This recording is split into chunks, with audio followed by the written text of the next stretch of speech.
is 15th i5 is i5 with GTX 1650 enough for Formula Supra Baja events? Okay, is it Baja? Is it Baja, right? Or Baja? Baja, yeah. Baja, right? Yeah, I got it right. That's good. Yeah, because I used to say Baja at the very beginning. Yeah, me too at the beginning, but then I got to know it's Baja. Yeah. So first of all, that's not enough to say if that's gonna like perform well with SolidWorks or not. But in general, let's talk about the GPU, for example. It's a GTX. That means it's part of the GeForce lineup, and the GeForce lineup is actually more dedicated for gaming, not for professional work. The Quadro lineup, which is now renamed into the A lineup, so RTX A 6000, A 2000, and that kind of stuff, which stands for Ampere, I believe. That's what is dedicated for professional work. Okay. With that being said, you can still use that laptop or that setup if it's a PC, for example, but don't expect it to give you the most perfect performance just because you have a high graphics card.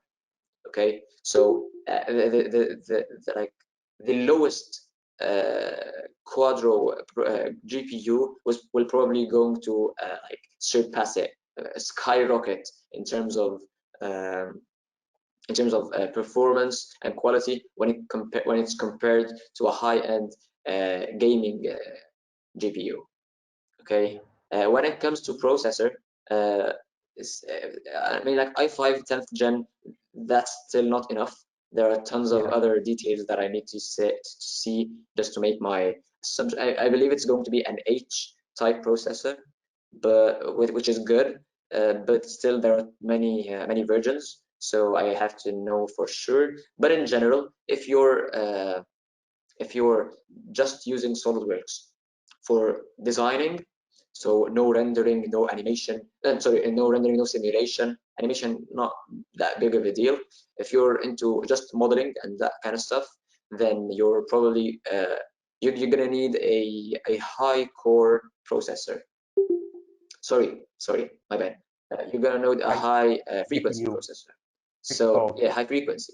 Yeah. So even if the number of cores is low, I believe the least thing you can get right now is a 4. I mean, or even 6. I'm not sure if they even make any more quad core processors which are high end. No, they don't.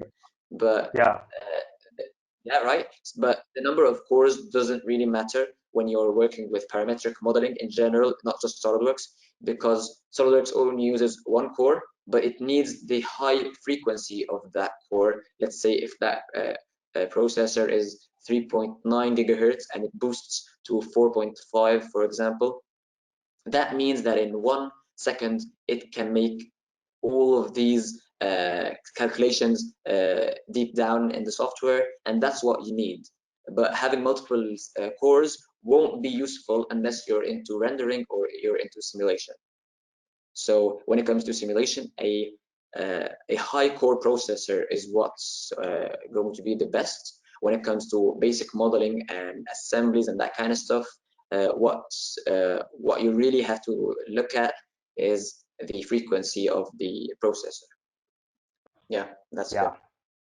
So Angad responded with, is 4.22 gigahertz a good speed? Yep, that is a good speed.